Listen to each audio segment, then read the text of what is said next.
김준현은 차 안에서 깊게 숨을 내쉬며 가문의 집으로 향하고 있었다. 차창 밖으로 보이는 서울의 야경은 그의 마음을 조금이나마 진정시키는 듯했지만 아내 유미와 그녀의 아들 민호를 생각하면 가슴이 답답해졌다. 오늘은 그의 어머니가 준비한 추석 만찬이 있는 날이었다. 이 전통적인 가족 행사는 항상 따뜻하고 화목했지만 최근 몇 년간 분위기가 달라졌다. 유미와 민호가 가족 행사에서 보여주는 태도 때문이었다. 준현은 유미를 사랑했지만 그녀의 고집스러운 성격과 자기중심적인 태도는 그를 지치게 했다. 민호는 더 심각했다. 그는 준현을 한 번도 아버지로 인정하지 않았고 그의 가족에 대해서도 노골적으로 무시했다. 하지만 오늘은 어머니가 오랜 시간 공들여 준비한 자리였다. 준현은 어떻게든 문제없이 끝내겠다고 결심했다. 가족의 집에 도착하자 오래된 대문이 삐걱 소리를 내며 열렸다. 집 안에서는 따뜻한 불빛이 새어나왔고 한복을 곱게 차려입은 어머니가 그들을 맞이했다.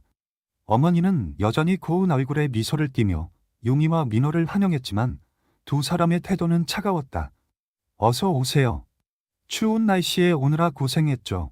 어머니가 정겹게 말했다. 유미는 억지로 미소를 지으며 말했다. 아, 내 생각보다 길이 많이 막히더라고요. 민호는 한숨을 쉬며 핸드폰을 내려다보고 있었다. 안 막혔는데 그는 무심히 중얼거렸다. 어머니는 애써 미소를 유지하며 그들을 안으로 안내했다. 집 안에는 가족들과 친척들이 이미 모여 있었고 따뜻한 음식 냄새가 가득했다. 식탁 위에는 송편, 잡채, 전, 불고기 등 정성껏 준비된 음식들이 가지런히 놓여 있었다. 어머니는 손님들을 기쁘게 하기 위해 며칠간 잠을 줄이며 음식을 준비한 것이 분명했다. 모두 자리에 앉으세요. 식사를 시작하기 전에 먼저 조상의 은혜를 기리는 시간을 가지려고 해요. 아버지가 자리에서 일어나 말했다. 하지만 유미는 식탁을 핥기 보며 작은 목소리로 중얼거렸다. 이게 그렇게 대단한 정통인가? 그냥 평범한 음식들이네? 그 말은 고요한 공간에 작은 파문을 일으켰다. 친척들은 어색하게 서로의 얼굴을 살피며 아무 말도 하지 않았다. 준현은 속이 끓어오르는 것을 느꼈지만 차분함을 유지하려 애썼다. 유미야, 이건 어머니께서 며칠 동안 준비하신 거야. 모두를 위해 정성껏 만든 음식이니 감사히 먹자. 그는 침착하게 말했다. 유미는 눈을 굴리며 대답했다. 알았어요. 그냥 제 생각을 말한 것뿐이에요. 민호는 한술 더 떠 말했다. 요즘 누가 이런 음식을 먹어요? 너무 촌스럽잖아. 학교 친구들 보면 이런 거 보면 웃을 거예요. 이 말을 들은 어머니의 표정이 잠시 어두워졌다. 하지만 그녀는 애써 미소를 유지하며 민호에게 따뜻하게 말했다. 그래도 이건 우리의 전통이야. 내가 나중에 커서도 기억했으면 좋겠구나. 민호는 비웃는 듯한 표정을 지으며 말했다. 전 그런 거 안 해요. 그런 건 옛날 사람들 얘기잖아요. 준현은 참으려 했지만 더 이상은 견딜 수 없었다. 민호야, 어른들 앞에서 그런 식으로 말하는 건 예의가 아니야. 특히 할머니께. 민호는 준현을 향해 눈을 부라리며 대답했다. 왜요? 제가 틀린 말 했어요? 전 그냥 제 생각을 말한 거예요.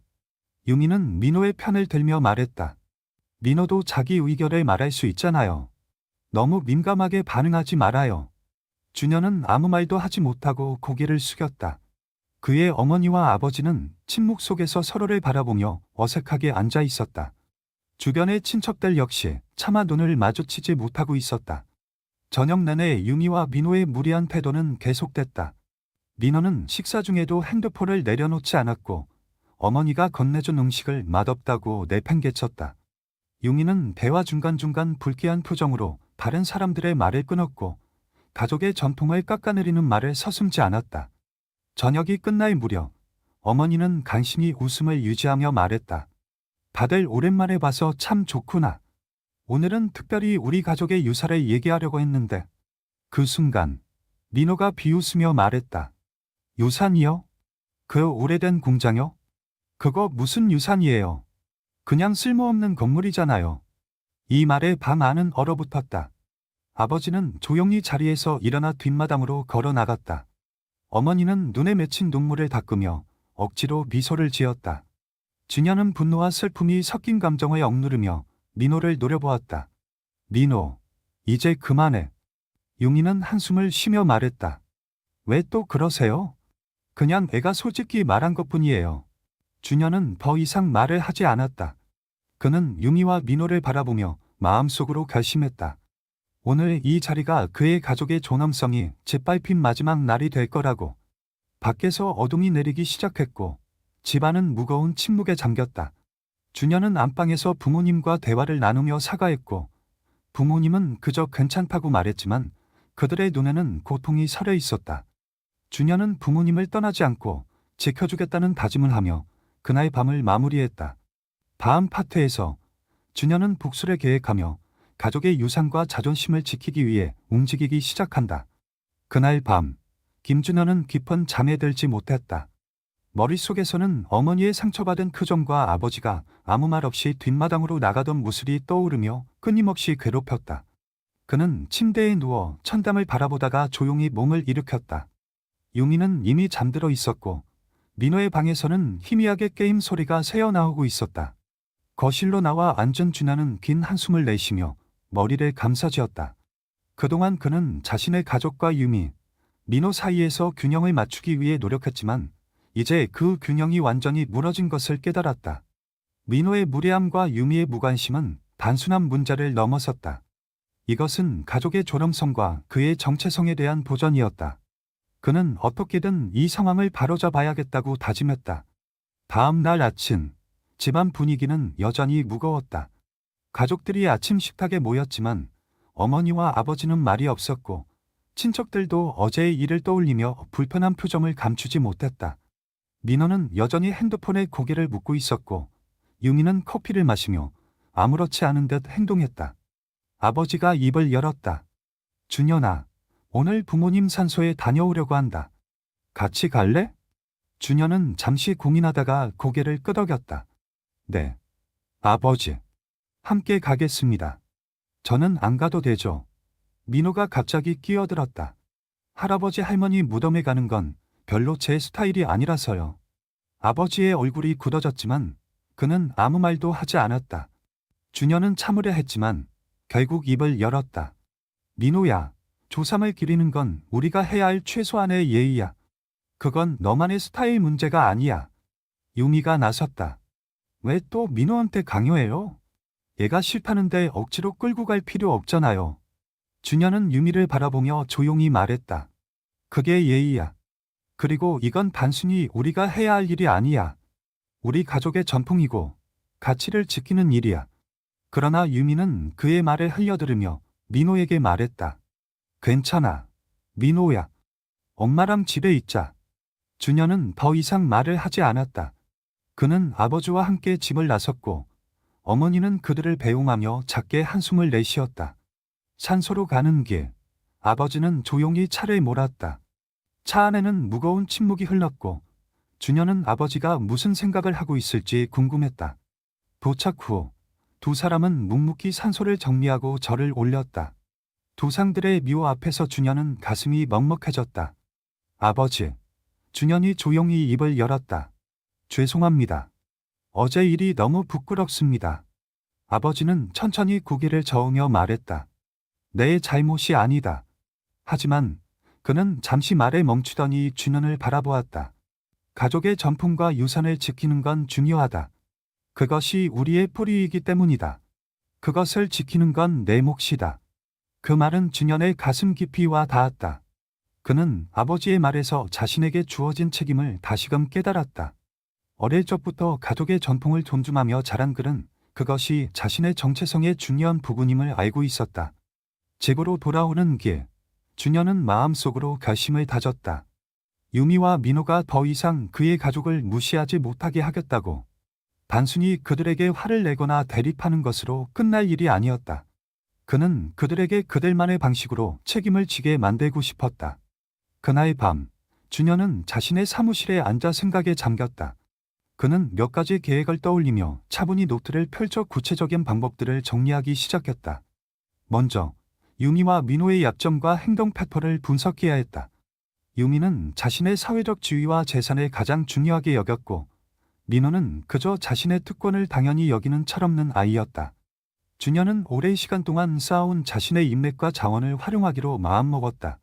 그는 조용히 움직이며 유미의 사회적 입지와 경제적 기반을 뒤흔들 방법들을 모색했다. 동시에 민호가 그토록 자랑스러워하는 그의 특권적인 생활 방식을 제한하는 방안을 고민했다. 며칠 후 준현은 유미와 민호가 모르는 사이 몇 가지 조치를 취하기 시작했다. 그는 자신의 회사와 관련된 몇몇 프로젝트에서 유미가 관여한 부분들을 조정하고 그녀의 재정적 지원을 점차 줄여나갔다. 또한 민호가 다니는 학교의 몇몇 관계자들과 접촉해 그의 태도와 성적에 대한 피드백을 받으며 그의 행동을 통제할 수 있는 방법을 모색했다. 그러나 그는 아직 이 계획들을 실행에 옮길 준비가 되어 있지 않았다. 모든 것은 적절한 순간을 기다려야 했다. 준현은 조용히 그러나 단호하게 움직이기 시작했다.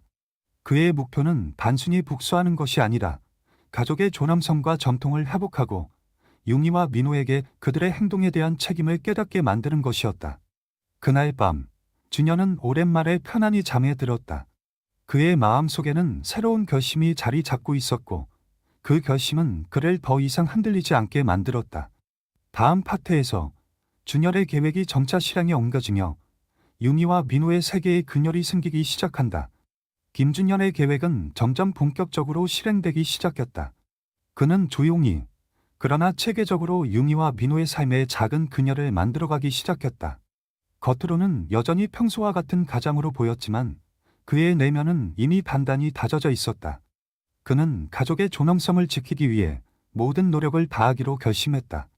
유미는 그날 아침 뇌 하던 대로 화장을 하고 고급스러운 옷을 입고 나섰다. 그녀는 몇 주 뒤에 열릴 자선 갈라 행사를 준비하고 있었다. 그녀가 속한 여성 커뮤니티에서 주최하는 이 행사는 그녀의 사회적 지위를 더욱 굳건히 할 기회였다. 준현 씨, 이번 자선 행사에서 내 이름이 후원자 명단에 들어가는 거 알죠?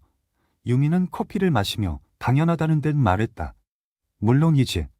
후원금은 이미 준비해 두었어. 준현이 차분하게 대답했다. 유미는 만족스러운 표정을 지으며 자리에서 일어났다. 당신도 알잖아요. 이런 행사에서 이름을 올리는 게 얼마나 중요한지. 이번에는 내 이름이 메인 스폰서로 올라갈 테니까. 준현은 미소를 지으며 고개를 끄덕였지만 그의 속마음은 이미 다른 생각으로 가득 차 있었다. 그는 며칠 전 자선 행사 담당자와 연락을 주고받으며 유미의 이름을 조용히 제외시켰다. 대신 그의 이름으로 후원이 이루어지도록 조정해 두었다. 행사 당일이 되면 유미는 충격을 받을 것이 분명했다. 한편 민호의 학교에서도 작은 변화가 시작되고 있었다. 민호는 학교에서 그다지 성실하지 않았고 친구들 사이에서도 자신의 집안 배경을 과시하는 것으로 유명했다. 준현은 학교 관계자와 만나 그의 태도에 대해 논의했다. 민호굴의 태도가 최근 점점 더 문제가 되고 있습니다. 교감이 조심스럽게 말했다. 다른 학생들과의 갈등도 잦고 성적도 하락세를 보이고 있네요. 그 아이에게 더 강한 책임감을 심어주고 싶습니다. 준현이 단호히 말했다. 필요하다면 추가적인 지도 프로그램에 참여하게 해주세요. 교감은 고개를 끄덕이며 그렇게 하겠습니다. 라고 대답했다. 며칠 후 민호는 학교에서 특별 면담을 통보받았다. 그는 담담한 얼굴로 집에 돌아와 유미에게 불만을 털어놓았다. 엄마, 학교에서 내가 상담 프로그램에 들어가야 한다고 했어요. 너무 황당해요. 왜 나만 이런 걸 해야 하냐고요? 유미는 그의 말을 듣고 분노했다. 말도 안 돼. 내가 당장 학교에 연락해서 따질 거야. 그러나 준현은 이를 예상했다. 그는 유미가 학교에 연락하기 전에 이미 상황을 정리해 두었고 학교 측에서는 그의 요청을 따르기로 했다. 유미야, 준현이 차분히 말했다. 이건 민호를 위한 일이야. 학교에서 정한 거니 우리도 따르는 게 맞아. 하지만 유미는 반발하려 했지만 준현의 단호한 그 점을 보고는 입을 다물었다. 그렇게 민호는 억지로 상담 프로그램에 참여하게 되었고 이는 그의 일상에 큰 영향을 미쳤다. 더 이상 자유롭게 친구들과 시간을 보내거나 자신이 원하는 대로 행동할 수 없게 되었다. 시간이 지나면서 유미와 민호의 삶은 점점 더 어긋나기 시작했다. 자선 행사 날이 다가왔고 유미는 화려한 드레스를 입고 행사장으로 향했다. 그녀는 자신의 이름이 메인 스폰서로 발표될 순간을 기다리며 들뜬 마음으로 자리에 앉았다. 행사가 시작되고 상해자가 스폰서 명단을 발표하기 시작했다. 그런데 발표된 이름은 김준현이었다. 유미는 그 순간 얼굴이 굳어졌다. 그녀는 즉시 옆에 있던 사람에게 속삭였다. 무슨 일인지 알아봐 주세요. 제 이름이 빠진 것 같은데요. 그러나 이미 발표는 끝났고 모든 사람들은 준현을 축하하며 박수를 보냈다. 준현은 유미의 당황한 얼굴을 보며 조용히 미소 지었다. 행사 후 유미는 집에 돌아오자마자 준현에게 따졌다. 이게 대체 무슨 짓이에요? 왜 내 이름이 빠지고 당신 이름이 들어간 거죠? 내가 후원금을 낸 거잖아. 자연스럽게 내 이름이 올라간 거지. 준현이 침착하게 대답했다. 그럼 나한테 미리 말을 했어야죠. 난 내 사회적 이미지를 위해 준비한 건데. 유미야, 그건 내가 너무 욕심을 부리는 거야. 이번엔 내가 좀 더 나서야 했다고 생각했어. 준현은 단호하게 말했다. 유미는 분노했지만 더 이상 반박하지 못했다. 그녀는 마음속 깊이 무언가가 어긋나고 있음을 느꼈다. 이와 동시에 민호는 학교에서 점점 더 어려움을 겪고 있었다. 상담 프로그램의 일정과 학교 과제가 겹치면서 그는 압박을 느꼈고 더 이상 친구들과 놀 시간조차 없었다. 이건 다 아빠 때문이에요. 민호는 분노하며 준현에게 소리쳤다. 내 인생을 망치려고 작정했죠? 그렇죠. 민호야, 내가 잘못된 길로 가지 않도록 도와주는 거야.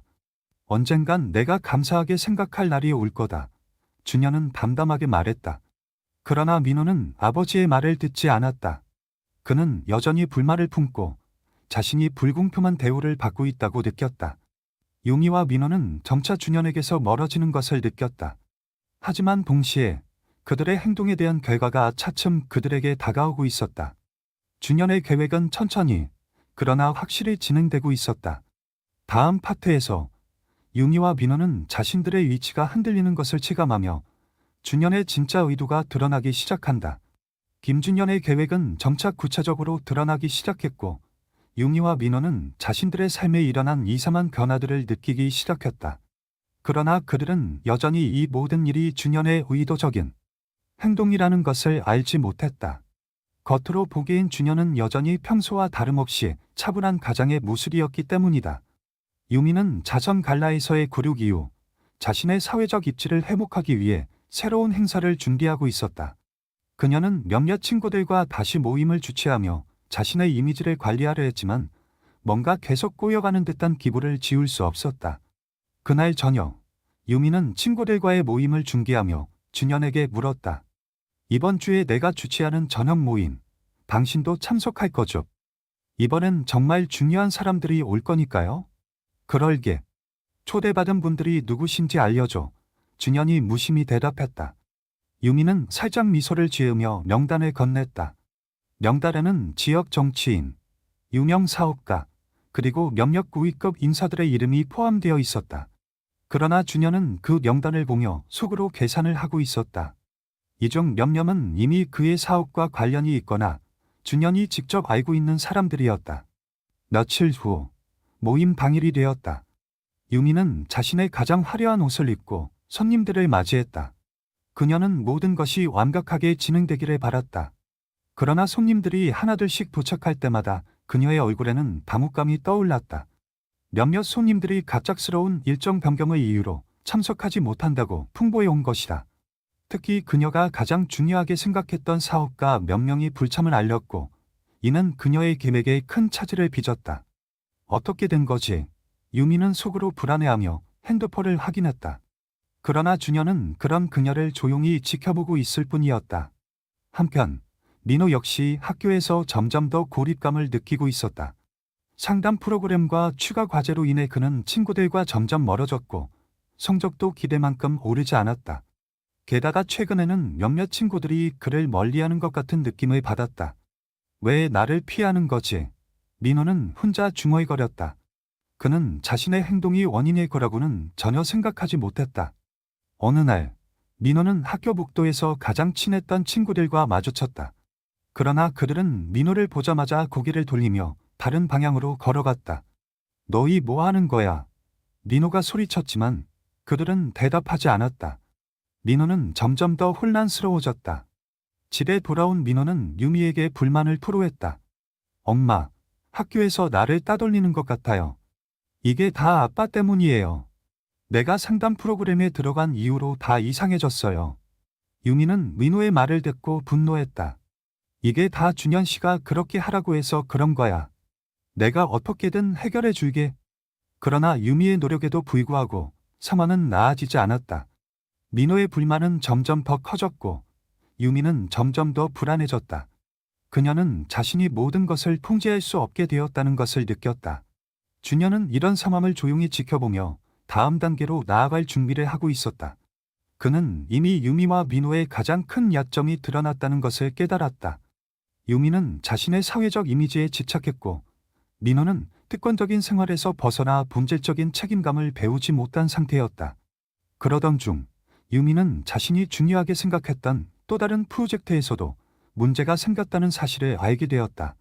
그녀가 준비한 비즈니스 파트너십이 갑작스럽게 취소된 것이다. 이건 말도 안 돼. 유미는 화가 나서 목소리를 높였다. 내가 몇 달 동안 준비한 일이었는데. 준현은 그녀의 말을 듣고 조용히 물었다. 혹시 그 파트너십에 문제가 있었던 건 아니야? 내가 보기엔 너무 급하게 진행한 것 같았어. 아니야. 문제가 없었어. 당신도 알잖아. 내가 얼마나 신중하게 준비했는지. 그러나 준현은 속으로 미소를 지었다. 이 모든 일이 그의 계획대로 진행되고 있었기 때문이다. 그는 조용히 자신의 의도를 숨긴 채 유미의 반응을 관찰했다. 유미는 점점 더 불안해졌다. 그녀는 준현에게서 무언가 이상한 낌새를 느꼈지만 그것을 정확히 짚어낼 수 없었다. 민호 역시 점점 더 아버지에 대한 반감을 키워갔다. 그러나 준현은 여전히 차분한 태도로 모든 것을 조율하고 있었다. 시간이 흐르면서 유미와 민호는 자신들의 삶이 통제되지 않는 방향으로 흘러가고 있음을 깨닫기 시작했다. 그들은 더 이상 준현을 무시할 수 없게 되었고 그의 존재감이 점점 더 크게 다가왔다. 다음 파트에서 준현의 계획은 최종 단계에 접어들며 유미와 민호는 자신의 행동에 대한 결과를 정면으로 마주하게 된다. 김준현의 계획은 이제 마무리 단계에 접어들었다. 그는 지금까지의 모든 상황이 유미와 민호에게 확실한 교훈이 되도록 마지막 수를 준비하고 있었다. 유미와 민호는 이미 자신들의 삶이 흔들리고 있다는 것을 느끼고 있었지만 그들이 지금까지 저질러온 행동의 대가가 아직 완전히 드러나지 않은 상태였다. 어느 날 아침, 유미는 자신의 이름이 포함된 기사가 인터넷에 떠도는 것을 발견했다. 지역 사회 명망 높은 인사, 자선 행사의 후원자 자격 논란기라는 제목이었다. 기사 내용은 그녀의 최근 자선 행사에서의 역할과 그녀가 후원자로 나선 방식에 대해 의문을 제기하며 그녀가 진정한 후원자가 아니라 단지 남편의 이름을 빌린 것에 불과하다는 등을 암시했다. 이게 대체 무슨 일이야? 유미는 분노하며 핸드폰을 던졌다. 그녀는 준현을 바라보며 소리쳤다. 당신, 이거 당신 지류적 아니라고 말해봐요. 준현은 조용히 식물을 내려놓고 유미를 바라보았다. 유미야, 나는 그런 일에 관여하지 않았어. 내가 어떤 선택을 했는지 사람들이 그저 자연스럽게 반응한 것 같다. 거짓말하지 마요. 당신이 아니면 누가 이런 일을 꾸몄겠어요? 당신은 내가 망가지는 걸 즐기고 있는 거잖아요. 유미의 분노는 걷잡을 수 없었지만 준현은 여전히 차분했다. 그는 그녀의 반응이 예측 가능하다는 듯 고개를 끄덕이며 자리를 떠났다. 유미는 속이 뒤집히는 듯한 기분으로 방에 들어갔지만 상황을 어떻게 바로잡아야 할지 감이 잡히지 않았다. 한편 민호는 학교에서 또 다른 충격적인 사건을 맞았다. 그날 학교 게시판에 민호와 관련된 비난 글이 올라온 것이다. 내용은 그가 친구들에게 거만하게 행동하고 자신이 가진 특권을 내세웠던 과거의 행동들을 폭로하는 글이었다. 이게 뭐야? 누가 이런 글을 썼지? 민호는 분노하며 게시판을 노려보았다. 그러나 주변 친구들은 그에게 다가오지 않고 고개를 돌렸다. 이거 누가 쓴 거냐고. 그는 소리쳤지만 아무도 대답하지 않았다. 결국 그는 선생님에게 이 사실을 알리려고 했지만 이미 학교에서는 문제를 인지하고 있었다. 민호군, 이런 일이 벌어진 건 유감스럽지만 지금은 너 스스로 행동을 돌아보는 게 필요할 것 같아. 교감이 조심스럽게 말했다. 제 행동이요? 제가 뭘 잘못했는데요? 전 아무 잘못도 없어요. 민호는 소리쳤다. 그러나 그감은 고개를 저으며 대화를 마쳤다. 민호는 집에 돌아와 유미에게 모든 일을 털어놓았다. 엄마, 학교에서 나를 완전히 왕따로 만들고 있어요. 이게 다 아빠 때문이에요. 아빠가 나를 이런 상담 프로그램에 넣지만 않았어도 이런 일은 없었을 거라고요. 유미는 민호의 말을 듣고 준현에게 따졌다. 준현 씨, 이게 다 당신 때문이에요. 민호가 학교에서 얼마나 힘들어하는지 알기나 해요? 유미야, 그건 민호가 감당해야 할 일이라고 생각해. 아이가 책임을 배울 필요가 있어. 준현은 냉정하게 대답했다. 그렇게 말할 자격이 없어요. 당신은 우리 가족을 망치고 있어요. 유미는 화가 난 채 소리쳤다. 하지만 준현은 여전히 흔들리지 않았다.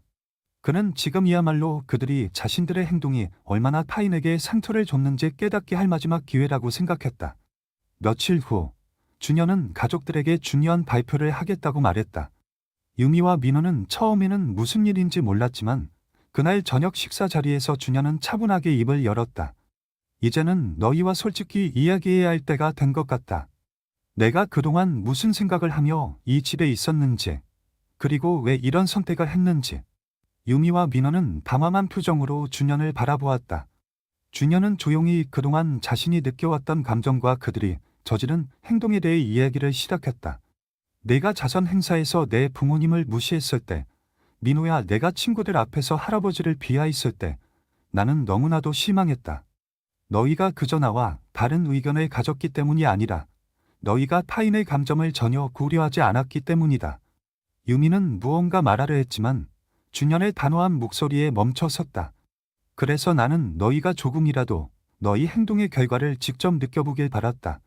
그것이 내 방식으로 사랑을 표현하는 방법이었다. 준현의 말이 끝나자 식탁 위에는 무거운 침묵이 흘렀다. 유미와 민호는 서로를 바라보며 무슨 말을 해야 할지 몰랐다. 그러나 그들의 마음속에는 자신들의 행동에 대한 반성과 준현의 진심이 서서히 자리 잡기 시작했다. 다음 파트에서 진실이 밝혀진 후 유미와 민호는 스스로 변화하기 시작하며 준현과의 관계를 재정립하려는 노력을 기울인다. 김준현의 발표 이후 집안의 분위기는 눈에 띄게 달라졌다. 그날 이후 유미와 민호는 자신들의 행동을 되돌아보기 시작했다. 그들은 자신들이 저질렀던 실수와 그것이 가족들에게 끼친 영향을 처음으로 진지하게 생각하게 되었다. 유미는 자신이 주최했던 자선 행사와 그로 인해 촉발된 논란을 곱씹으며 깊은 자책감에 빠졌다. 그녀는 자신의 이미지 관리와 체면에만 신경 쓴 나머지 진정한 가족의 가치를 무시했다는 것을 깨달았다. 나는 그저 멋져 보이고 싶었을 뿐이야. 그런데 결국엔 스스로를 더 초라하게 만들었어. 유미는 거울 앞에서 혼잣말을 했다. 그녀는 준현에게 진심 어린 사과를 해야겠다고 마음먹었다. 한편 민호도 학교에서의 사건들로 인해 혼란스러웠지만 그 과정에서 자신이 친구들에게 얼마나 오만하게 행동했는지 서서히 자각하기 시작했다. 그는 자신의 과거를 떠올리며 친구들에게 진정으로 미안한 마음이 들었다. 며칠 후 유미는 준현에게 다가가 말했다. 준현 씨, 내가 잘못했어요. 당신의 부모님을 무시한 것도 당신을 비난한 것도 모두 내 잘못이에요. 내겐 그저 체면이 중요한 줄만 알았어요. 하지만 이제는 알겠어요. 진정한 가족은 서로를 존중하고 이해하는 데서 시작된다는 거요. 준현은 유미의 말을 듣고 잠시 침묵했다가 고개를 끄덕이며 답했다. 유미야, 내가 그렇게 느꼈다면 그걸로 충분해. 나도 완벽하지 않았어. 하지만 우리 가족이 더 나은 방향으로 나아갈 수 있기를 바랄 뿐이야. 민호 역시 어느 날 아침 아버지에게 다가가 조심스럽게 입을 열었다. 아빠, 저도 사과하고 싶어요. 할아버지를 무시했던 것, 그리고 아빠가 날 돕고 싶었던 걸 이해하지 못했던 것, 모두 제 잘못이에요. 친구들에게도 미안하고 제 행동이 잘못됐다는 걸 이제 알았어요. 준현은 민호의 머리를 가볍게 쓰다듬으며 말했다. 민호야, 잘못을 인정하는 건 쉬운 일이 아니야. 하지만 그걸 할 수 있다면 너는 이미 더 나은 사람이 된 거야. 앞으로는 내가 스스로를 더 존중하고 다른 사람들도 더 이해할 수 있기를 바란다. 그날 저녁, 가족은 오랜만에 함께 저녁 식사를 했다. 분위기는 처음엔 어색했지만 차츰 웃음소리가 오가기 시작했다. 민호는 학교에서 있었던 재미난 이야기를 나눴고 유미는 다음 자선 행사에서 어떻게 진정성을 보여줄지에 대해 이야기를 꺼냈다. 준현은 조용히 그 모습을 지켜보며 오랜만에 느껴지는 가정의 따뜻함을 만끽했다. 시간이 지나면서 유미는 자선 활동에서 진정성을 바탕으로 한 새로운 이미지를 구축하기 시작했다. 그녀는 준현의 조언을 받아들이며 더 겸손한 태도로 사람들을 대했다. 민호는 학교에서 친구들에게 사과했고 천천히 다시 관계를 회복했다. 준현은 이러한 변화를 보며 속으로 미소 지었다. 그의 계획은 단지 복수나 분노를 표출하기 위한 것이 아니었다. 그것은 사랑하는 가족이 더 나은 방향으로 나아가도록 돕기 위한 그의 방식이었다. 몇 주 후, 가족은 함께 산책을 하며 오랜만에 여유로운 시간을 보냈다. 민호는 아버지에게 최근 학교에서 있었던 시험에서 좋은 점수를 받았다고 자랑했고, 유미는 자신이 주최한 작은 모임에서 사람들에게 받은 긍정적인 반응에 대해 이야기했다. 우리 정말 많이 변했네요. 유미가 말했다.